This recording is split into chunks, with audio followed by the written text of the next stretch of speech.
VenomousStare returns with Gregaton, the series in which I take a look back at every GSO game IdrA ever played, at least the matches that are available on the internet.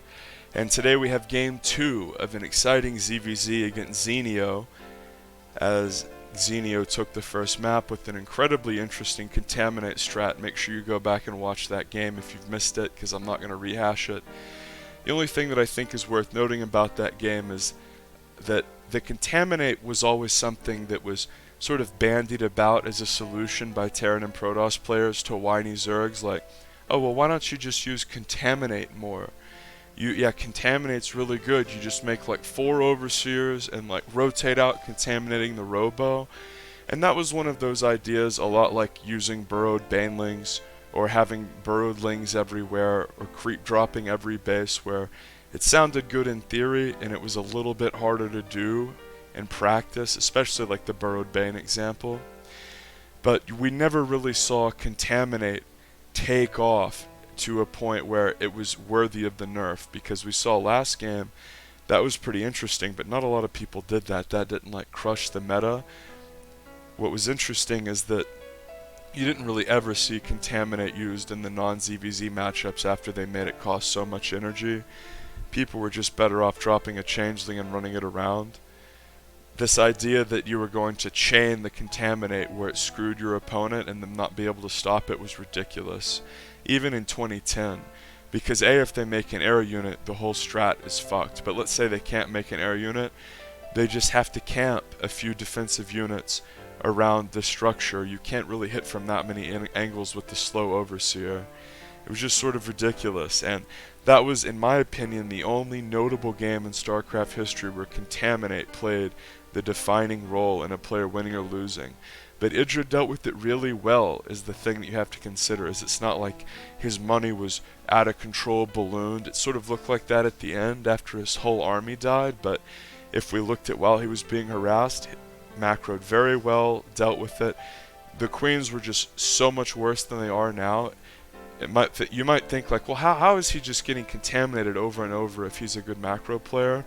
You have to understand the queens were pretty much worthless. The queens were sort of like a spellcaster that weren't supposed to be good for anything except casting spells, is the way that it seemed like Blizzard was balancing it at the time.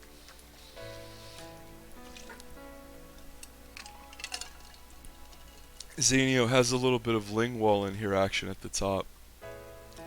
Notice that his ling speed is a little bit later, and we see a little interesting dichotomy where IdrA has the Bane nest coming here and it's almost finished. But in ZvZ at this time, the maps were so small where, like I said, it was sort of a who blinks first type of thing. Who's going to take the expansion first when the standard metagame is one base roach? It's a very hard time for Zerg, even in ZvZ. This goes to show how important the maps are, and it makes me wish that Blizzard would add at least a gimmick map in the pool a gimmick map and a cheese map in the pool, because I think that the map pool they have now is really boring. It ends up being the same cookie cutter garbage, or if you get lucky, what they're going to do is just sit there and give you a map that's really not that entertaining. It's going to be a map that it might have a gimmick feature or a stupid spot, but it's not really going to be entertaining in any way. We look back at this era, it was way too far in the other direction, where there were a ton of cheeses and players just didn't get a fair shake. A lot of the time Zerg players would just get screwed over and sort of lose in this way that was corny, and we see IdrA was going for a bit of backdoor rocks action, but Zenio's going for one base roach bane, which hard counters what IdrA's doing, and it's going to be interesting to see if IdrA can hold here, because he's playing what looked to be an expansion opener or something along the lines of wanting to get his creep pushed down and maybe get a spine out there. It's hard to say what he was thinking. I mean, it was 10 years ago, but ZvZ on Blistering Sands, it is one of these things where if you are a macro player and you're playing defensive, a lot of times you just have to try to figure out how to try to macro on the terrible map, as silly as it may look at 10 years down the line. And IdrA does not want to lose these links to the Banes. He's trying to focus fire and he just fucking leaves. is he pretty much got build order countered there. That was absolutely crazy, and Zenio's really happy. Look at that. He does a corny little celebration. And that was a big reason why IdrA had a rivalry with Zenio.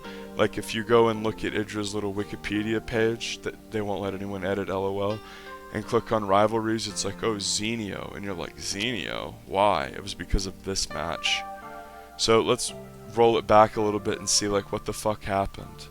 So IdrA's going for lair here. Is his idea to go into Muta? I'm a little confused, because we had seen in the previous game they were playing so safe, and Blistering Sands was definitely a map where I would expect to get cheesed on or deal with some early game pressure. So he's going Ling Bane. He doesn't have the Roach Warren, and it finishes. Is he going into, see, he has like 250, which is pretty much nothing, you know? So, like, it's interesting to me, he either wanted to go into Spire or go into IdrA here. I think Spire. I don't think IdrA makes much sense. But I think he wanted to go Spire and was like, oh, there's an attack at my front door, I can't. And then he was like, oh, I'm going to go Roach. Because if he wanted to go Roach, he would have made the Warren earlier. He wouldn't have skipped the Warren. And he certainly would have forgot. He would not have forgotten it in the GSL. But here we see, like, the spine doesn't finish.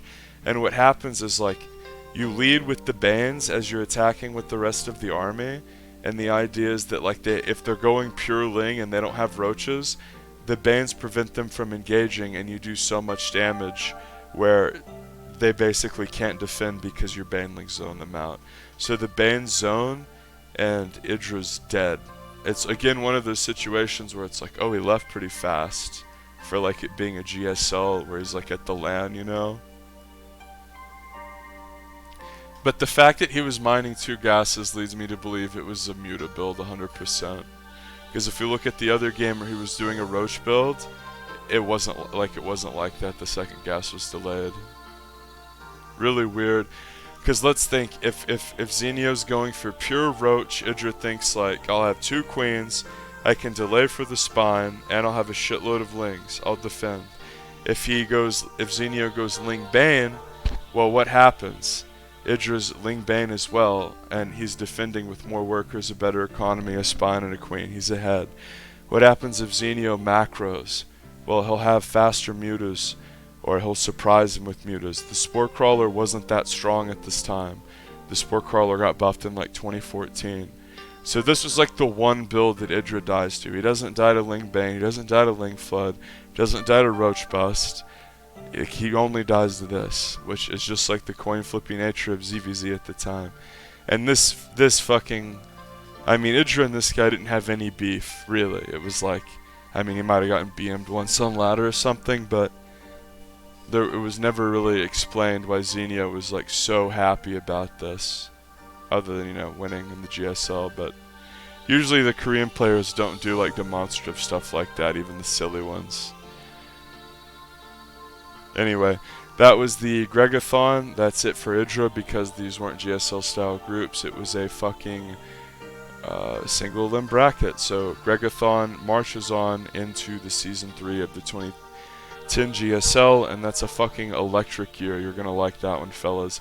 I'm also doing an innovation series you need to check out.